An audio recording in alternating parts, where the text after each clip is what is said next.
everyone, I'm Kimberly Gabaygono and I am your reporter for today's afternoon. So my topic is about democracy and it is one of the forms of the government.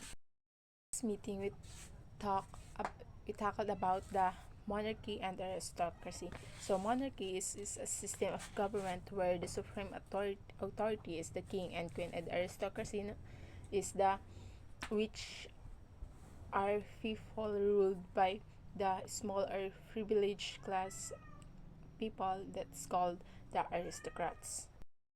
Talk about that democracy. So what is democracy? So democracy is a system of government that on puts the power in the hands of the people, and it is a forms of government in which citizens have freedom to participate in the decision making process either directly or through elected representative.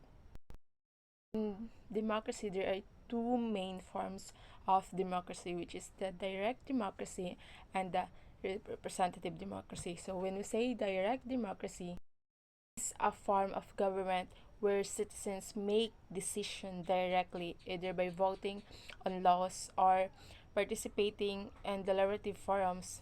And also, a direct democracy, mm, citizens have the authority to make decision on legislation and policy directly, and the represent and the example of this, the barangay elections, where citizens can participate directly in decision making process to local government local level. Is the representative democracy. So when we say representative democracy, it is a system of government where citizens elect officials to create laws and policies on their behalf, and these representatives are typically elected through free and free and fair elections, and they are accountable to the people who elected them. And examples for this is that citizens elect member of the Congress or the Senates or the representatives, like that.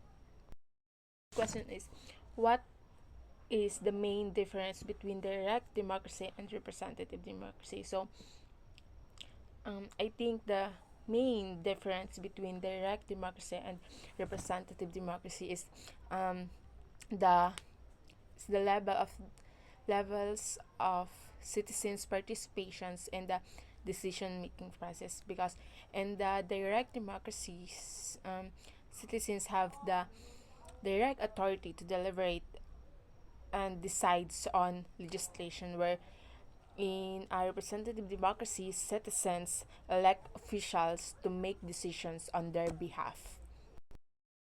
And also in a democracy, there are five key characteristics. First is the universal suffrage, means that all Filipino citizens aged 18 above have the right to vote regardless of their background and socioeconomic status. Second is the free and fair elections, that citizens have the right to participate in a regular, free, and fair elections to choose their representative. Third is the rule of law, that the government and citizens are the subject to set of laws that are applied equally and first. And the third is the civil liberties, which is the fundamental rights such as freedom of speech, assembly, and religion are protected. Last is the political pluralism, which means that multiple political parties and viewpoints are allowed to exist within the political landscape. Are the key characteristics of the democracies, which is the universal suffrage, free and fair elections, rule of law, and civil liberties. And also, last one is the political pluralisms. In conclusions, the democracy contrasts sharply with authoritarian regimes where power is concentrated in a single ruler or a small group. So that's all. Thank you.